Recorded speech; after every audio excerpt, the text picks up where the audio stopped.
Good morning or good afternoon. This is Jonah, and I am providing a video training recording in regards to abuse. Let's define what abuse means. It is, according to the Oregon Administrative Rules definition, it is any physical injury to a resident that has been caused by other than accidental means. And it includes injuries that a reasonable and prudent person would be able to prevent, such as pinching, hitting, striking, rough handling, or corporal punishment. The failure to provide basic care or services to a resident that results in physical harm is also, or unreasonable discomfort, loss of dignity, human dignity, is also a type of abuse, including the improper use of restraints. And when we say restraints, it's either the physical restraint or the chemical restraint. Physical restraint meaning we lock the wheelchair of a member so that way they cannot move from one place to another, especially when we think that they are exhibiting certain behavior. Working in a community like this, we are trained to appropriately care for a member or members who are exhibiting certain types of behavior. There are ways that we can avoid or prevent a member who is expressing such behaviors to escalate their behaviors. If they needed to be toileted, do that. If they're hungry, offer them food or hydration fluids. If there's an activity, if that is a diversion that will cause them to de-escalate their behavior, do that. Or sometimes what's best to, or what would work to, is for them to stay in their apartment for a little while. But if we do that, we got to make sure that the purpose is not to isolate the member. And after few minutes, return and see. Let's say after 10 minutes or 5 minutes, check the member to see that he or she is okay. And if the behavior is noted to de-escalate, reapproach and offer again an activity or the toileting or food. In regards to a chemical restraint, that means that as healthcare providers, we will not provide a medication that will prevent the cognition or the level of alertness of our member, just to make sure that they will be able to cooperate, or the caregiver will be able to perform bathing or getting them out of bed, or just for our reason of not wanting to hear them scream or be combative. There are other non-pharmacological interventions that as caregivers are appropriate and can or may help a member who is experiencing certain behaviors. And it is important that as a caregiver, any noted behavior is reported to your charge nurse. We work as a team, and being informed of your observations are very, very helpful for us to relate to their primary care physicians. And of course, their families, so that way they know if there is a change, they are well informed and up to date. Having a sexual contact with a resident, including fondling by an employee or agent of a facility by physical force, physical or verbal threat of harm or deprivation to the resident or others, use Where am I now? Use of position, authority, or misinformation to compel a resident to do what the resident would not otherwise do, or where the resident has no reasonable ability to consent. For the purpose of this rule, consent means that the member is able to consent to what you're supposed to be doing.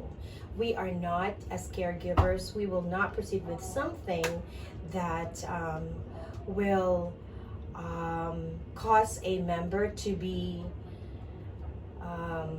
disturbed physically, and there isn't that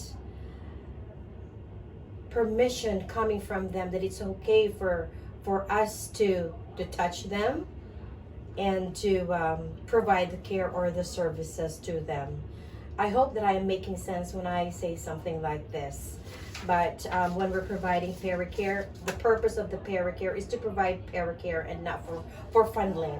Even if a member is in a state of not being able to say verbally what's happening, we as caregivers need to remember and be mindful that any type of procedure or task that we perform for them is explained to them.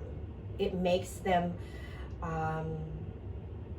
more comfortable and respected and dignified, whether they're capable of saying something or not.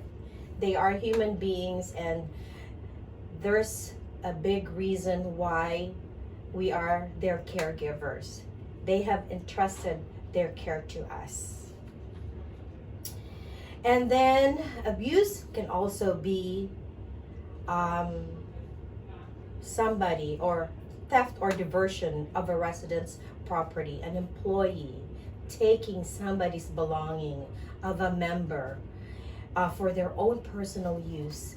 Even when a caregiver or us staff goes into the member's room, it is very important that we ask for their permission if it's okay to come in. First of all, we knock on their doors and introduce ourselves and let them know that, hi, I'm Jonah, I'm your caregiver today. I'm coming in, and is it okay to come in? And then if they say it's okay to come in, do so. They may be on a phone call or having a conversation with their family, a private conversation. And if they are, respect that privacy. And if you are in their apartment, the member's apartment, refrain from touching their belongings, because those are their priceless belongings. If you want to sit down, ask them if it's okay for you to sit down. Members, I've heard, say that, some caregivers or staff would come in and help themselves by touching their items, their precious belongings to them. It is their personal belonging, and if they want to share or allow us to touch them or for us to have a seat on their couch or chair, they will say so. And they expect to be respected with their expressed wishes. Verbal or mental abuse. We may have members that are very well alert and oriented. They'll let us know what they want. They'll express and make their own choices and preferences. And so they are also an advocate for themselves and for others. But in respect to those that are incapable of being able to talk for themselves or speak up for themselves, even if that is the case, we still need to be mindful of the way we talk to them.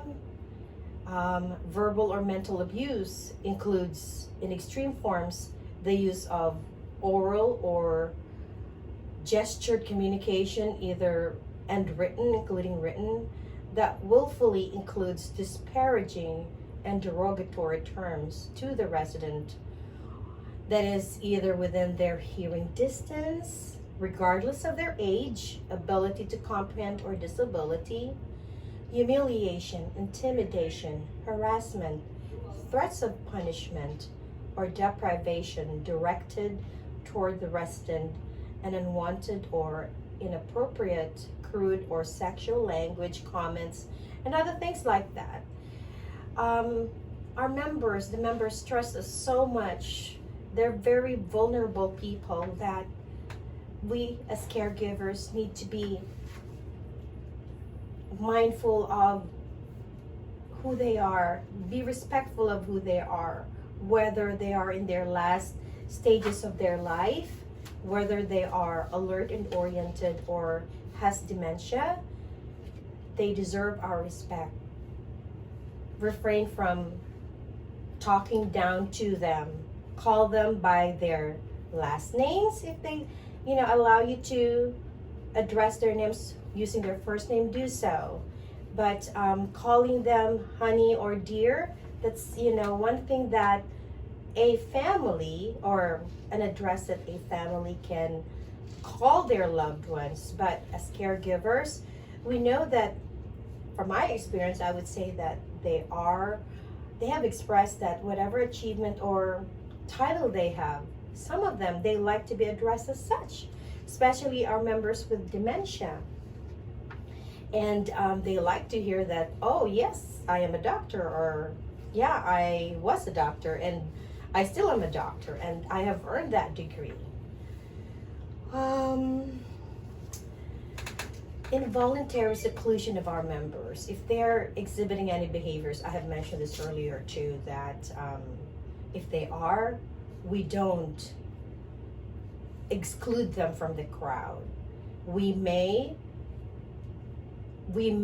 apply or try non-pharmacological interventions, such as, providing their personal space. As I have mentioned earlier, it's not for the purpose of isolating them from the crowd, but at the moment, it is responding to the need of their behavior to get de-escalated. Okay? And if you have any questions, always ask if you have noted such behavior to escalate more, or a new behavior has occurred.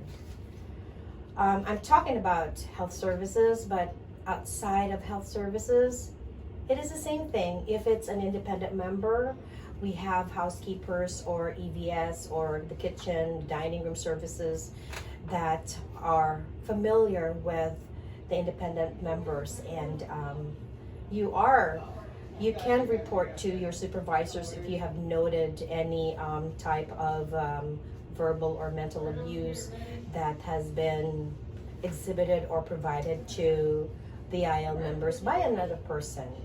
We all are here to protect our members, and we all are mandated reporters.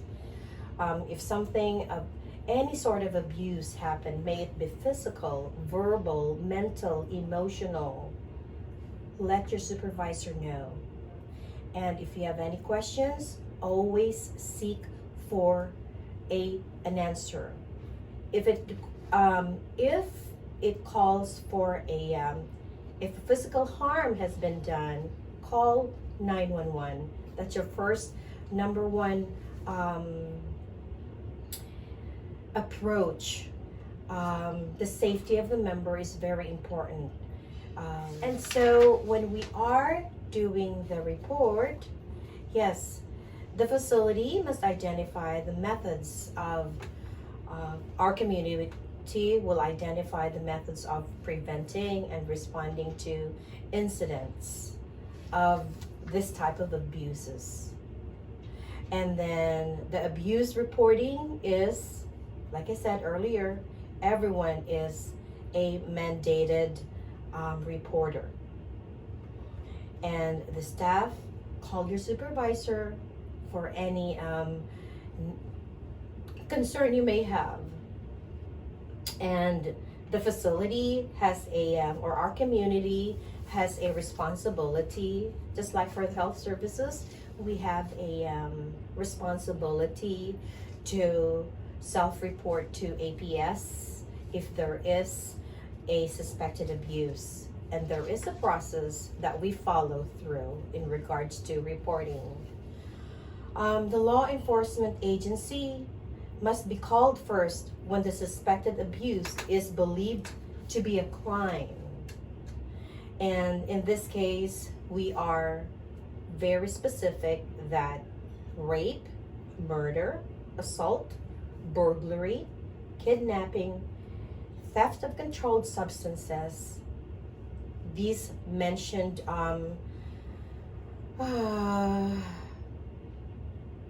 crimes are to be reported right away to the law enforcement agency. And then going back again, the injury of unknown cause from the health services reporting, we do investigate, and there's a time frame. It's done in a timely manner. We have to notify the APS or SPD of any unknown cause of an injury. Within the 24 hours, the first 24 hours, an initiation of a call has been placed, or we have initiated a communication via paper for self-reporting.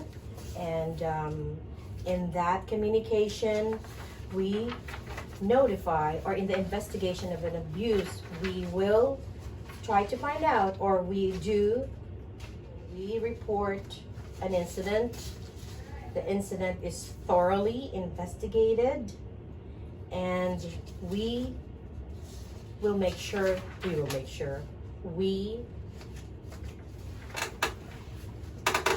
the investigation process, we will find out who is or are the reported victims, the reported perpetrators, who, what, when, where, how, and why did an incident or abuse happen.